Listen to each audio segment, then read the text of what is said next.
Hola, bienvenidos a la primera parte de la lección número 27 del curso de álgebra intermedia. Vamos a ver ahora, a continuar, ya empezamos en la lección anterior, a fines de la lección anterior, la suma y la resta de fracciones algebraicas heterogéneas, o sea, fracciones algebraicas que tienen diferente denominador. Y vamos a ver los siguientes ejemplos, el primero de los cuales se parece a los que estábamos viendo al final de la lección anterior, que son del tipo que veíamos de combinación de fracciones algebraicas en el álgebra elemental. Bueno, pues fíjense que son fracciones heterogéneas porque los denominadores son diferentes. El denominador de esta es 3a cuadrado, el de esta es 6a. Pues para yo poderla sumar, tengo que tener fracciones homogéneas, o sea, fracciones que tienen el mismo denominador. Si no lo tienen, pues tenemos un proceso para buscar un mínimo denominador común que nos sirve entonces para convertir las fracciones heterogéneas que tenemos en fracciones homogéneas. Recuerde que el procedimiento, ¿verdad?, para buscar ese mínimo denominador común son esos 4 pasos que están indicados aquí. El primero de los cuales dice que factorice primamente los denominadores. Bueno, el primer denominador al ser un monomio ya está factorizado, ¿verdad? Porque fíjense que es la multiplicación de 3 por a cuadrado. Así que la factorización del primer denominador es 3a cuadrado, eso mismo que está ahí, ¿verdad? Recuerde que las variables, en estos casos, desde el álgebra elemental dijimos que las íbamos a considerar como si fueran números primos. O sea que esas a no se pueden factorizar más. En este caso el 3 primo no se puede factorizar más. El segundo denominador 6a, pues también ya está factorizado, 6 multiplicado por a. Ahora, da la casualidad que el 6, diferente al 3 que está aquí, que era un número primo, el 6 es un número compuesto que se puede factorizar como 2 por 3. Así que la factorización completa de ese denominador es 2 por 3 por a. ¿Ok? Bien, pues ya tenemos el primer paso. El segundo paso es tomar ahora todos los factores primos que aparecieron en esas factorizaciones primas del primer paso, ¿verdad? Fíjense que los factores primos que aparecen son el 3, la a, el 2, el 3 que ya está tomado y la a que ya la escogimos, ¿verdad? Ya la tomamos. Así que esos son todos los factores primos que aparecen en esas factorizaciones primas, claro. El tercer paso dice escoja los exponentes más altos a los que aparecen elevados, esos factores primos en aquellas factorizaciones. Vamos a ver. El 3 aparece en 2 sitios y en ambos sitios aparece elevado a la potencia 1. Así que la potencia más alta a la cual aparece elevado el factor 3 es a la 1. La a aparece en 2 sitios, aquí aparece a la 1 y aquí aparece a la 2, pues ese es el exponente más alto, así que esa es la potencia que cogemos de ese factor primo en esas factorizaciones. La más alta, la cual aparece elevado. Y el 2, donde único aparece aquí y aparece elevado a la potencia 1, así que a la 1. Si yo tomo entonces finalmente el producto de lo que tenemos en este paso, ese va a ser el mínimo denominador común. Y fíjense que si yo cambio de orden, ¿verdad?, aplicando la ley conmutativa de la multiplicación, y entonces asocio por la ley asociativa el 3 multiplicado por 2 da 6 por a cuadrado. Así que este va a ser el mínimo denominador común que necesitamos para convertir esas dos fracciones heterogéneas en fracciones homogéneas y entonces poderlas sumar, que es lo que nos piden ahí, ¿verdad? Bueno, pues vamos a ver. Colocamos ambas fracciones más bien con ese mínimo denominador común, 6a cuadrado. Y nos preguntamos, ¿cómo yo puedo transformar este 3a cuadrado en 6a cuadrado? Pues fíjense que lo que tengo que hacer es multiplicar el 3a cuadrado por 2, ¿verdad? Y me da 6a cuadrado. Y por el principio fundamental de fracciones, si yo abajo multiplico, el denominador multiplico por algo, arriba tengo que multiplicar por lo mismo para mantener la igualdad con la fracción original. Así que si abajo yo tuve que multiplicar 3a cuadrado por 2 para que me dé 6a cuadrado, entonces arriba el 4 también lo tengo que multiplicar por 2. Y en la segunda fracción, fíjense, para yo convertir el 6a cuadrado en el 6a, perdón, que era lo que tenía originalmente, en 6a cuadrado, tengo que multiplicar esto por un a adicional, ¿ven? Para que sea 6a por a, 6a cuadrado. Así que como abajo, este denominador, tuve que multiplicarlo por a para que me dé el mínimo denominador común. Arriba el numerador también lo multiplico por la a, esa por la cual tuve que multiplicar abajo, ¿ven? Y ahora ya tenemos las dos fracciones que estoy sumando homogéneas, porque ahora tienen el mismo denominador. Pues vimos aquí que ahora hacemos una sola fracción con ese mínimo denominador común que es 6a cuadrado y sumamos, en este caso, los numeradores. Y los numeradores al sumarlo van a ser 4 por 2, que da 8, más 5 por a. Ahora nos fijaríamos a ver si este binomio que quedó arriba, el de abajo, está factorizado, ¿verdad? 6 por a cuadrado. Ahora si este binomio, esta suma, se puede factorizar. Primeramente, a ver si hay algún factor común. No vemos ningún factor común, ¿verdad? Porque los factores del 8 son el 2, que no está acá, el 4, que no está acá, y el mismo 8, que no está acá. y no hay más ningún factor aquí, así que no hay ningún factor común. Es una suma y la única suma que sabemos factorizar es la suma de cubos perfectos y ninguno de esos dos es cubo, no se le puede extraer raíz cúbica. Dicho sea de paso, perdón, al 8 sí, la raíz cúbica de 8 es 2, pero al 5A no se le puede extraer raíz cúbica exacta, así que no es una suma de cubos perfectos. Por lo tanto, no se puede reducir esa fracción y esa sería la respuesta de la suma de estas dos fracciones, ¿ves? Y ahí lo tiene. Cópielo porque aquí mismo vamos a ver ahora un segundo ejemplo que dice así. Le voy a borrar la instrucción que era que combináramos, ¿verdad? Y combinar en matemáticas quiere decir sumar o restar.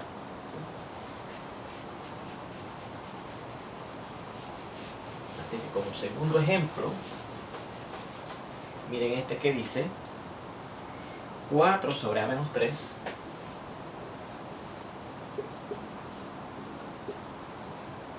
menos 3 sobre 2A menos 5. Tenemos que restar esas dos fracciones heterogéneas. Fíjense que los denominadores son diferentes. Pues para yo poderlas restar, tengo que cambiarlas o transformarlas a fracciones homogéneas. Y para transformarlas a fracciones homogéneas, buscamos el mínimo denominador común que hay entre esos dos denominadores, siguiendo otra vez los 4 pasos. El primero es factorizar los denominadores. Tengo que factorizar este denominador y factorizar este denominador si es que se puede. Fíjense que este denominador es un binomio, no tiene factor común. Es una resta, pero no es una resta de cuadrados perfectos, ni una resta de cubos perfectos, que es lo que podíamos factorizar. Así es que este denominador, A-3 en sí, no se puede factorizar más. Yo lo que voy a hacer es que lo voy a encerrar así, entre paréntesis, para indicar que es un número primo, ¿verdad? Esto es un número primo, una expresión prima, irreducible y que no es factorizable, ¿verdad? No se puede factorizar más de lo que está. Vamos al segundo denominador. Es otro binomio, no tiene factor común. Es una resta, pero no es una resta de cuadrados perfectos, ni tampoco es una resta de cubos perfectos, que es lo que aprendimos a factorizar, ¿verdad? Así que, por lo tanto, él en sí es un factor primo, no se puede factorizar más. Dicho sea de paso, recuerden que también hay unas técnicas especiales para ver si algunos binomios, que no son de esos básicos, se pueden factorizar, pero en este caso no ocurre eso tampoco. Bien, pues ahí están las dos factorizaciones de los dos denominadores. Como son primos, son ellos mismos. Ellos mismos son los factores. Y ellos mismos son los distintos factores primos que aparecieron. Y este está elevado a la 1 y este está elevado a la 1. Así que el producto de esas dos cosas, de esos dos números, de esos dos factores, A-3 por 2A-5, es el mínimo denominador común que estamos buscando. Así que las dos fracciones que yo tengo las tengo que escribir sobre ese mínimo denominador común.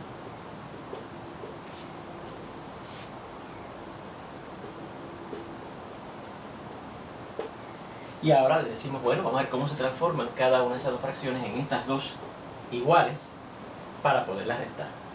Bueno, vemos que el denominador de la primera fracción, para yo obtener ese mínimo denominador común, el A-3, mírenlo aquí, lo tuve que multiplicar por 2A-5.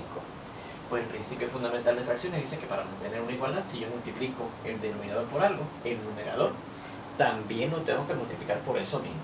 Así que si abajo el A-3, mírenlo aquí, lo tuve que multiplicar por 2A-5, el numerador que es 4, también lo tengo que multiplicar por 2A-5. Recuerde que esto es importante, ¿sabe? Porque muchos estudiantes cometen el siguiente error, que ya se los dije una vez.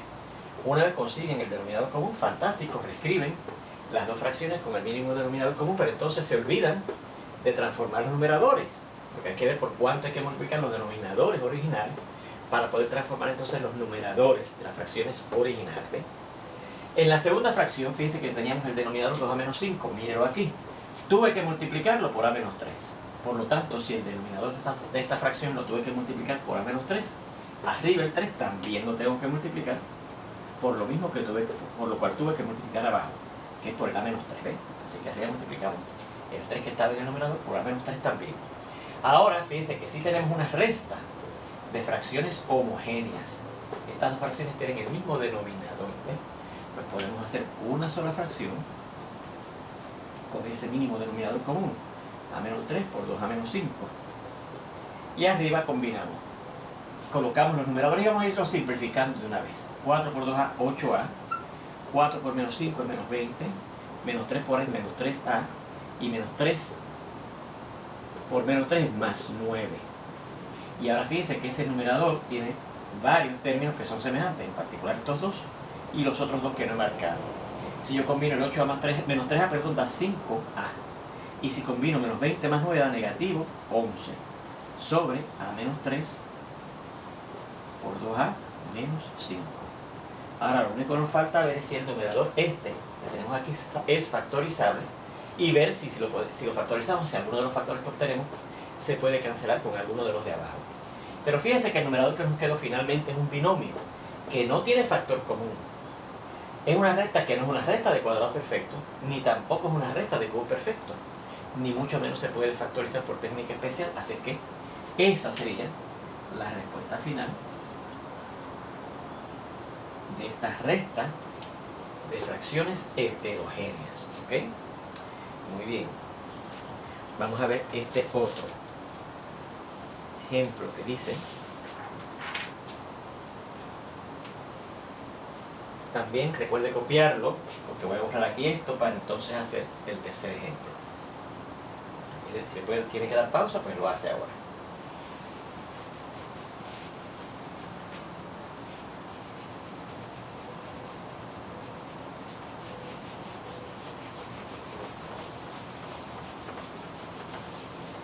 Y el tercer ejemplo dice así: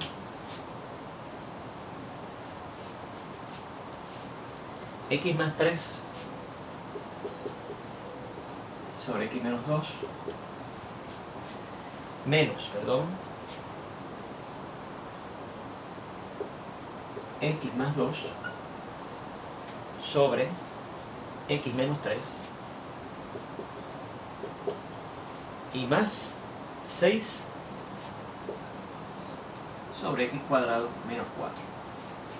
Fíjense que es una combinación, es resta y suma, ¿verdad?, de fracciones algebraicas, y que son fracciones algebraicas heterogéneas. Fíjense que los tres denominadores de esas tres fracciones son diferentes. Así que yo tengo que convertir esas tres fracciones que estoy combinando ahí en fracciones homogéneas, buscando el mínimo denominador común que hay entre esos tres denominadores.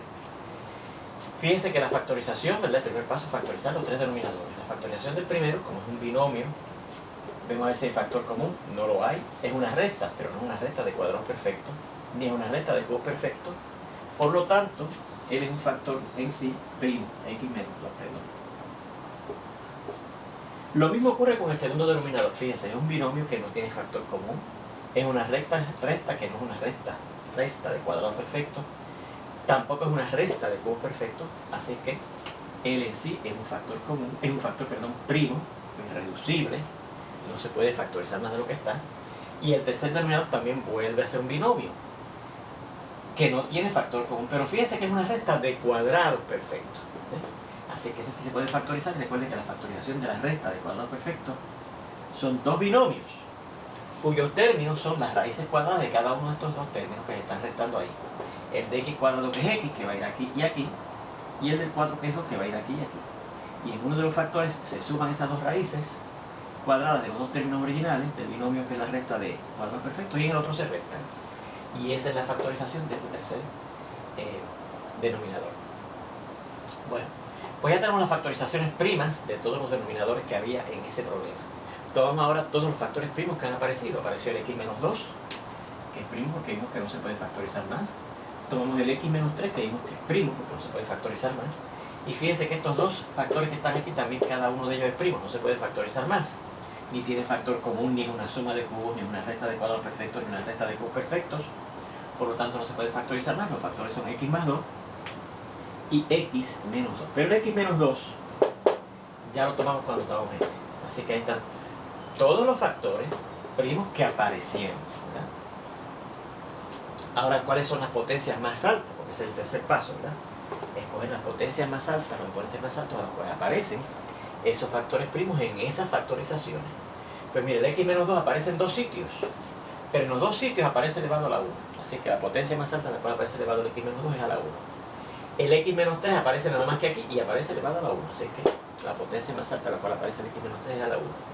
Y el x menos más 2, perdón, donde el único aparece es aquí y aparece elevado a la potencia 1. Así que esa es la potencia, la potencia 1 es la potencia más alta a la cual aparece elevado ese factor primo.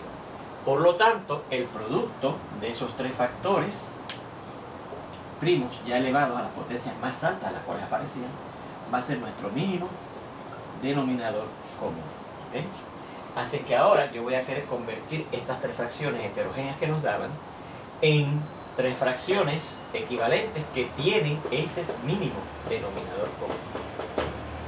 Bueno, de ahí en adelante vamos a ver, a continuar viendo ese tercer ejemplo en la segunda parte de esta lección que continuamos ya mismito. Nos vemos entonces.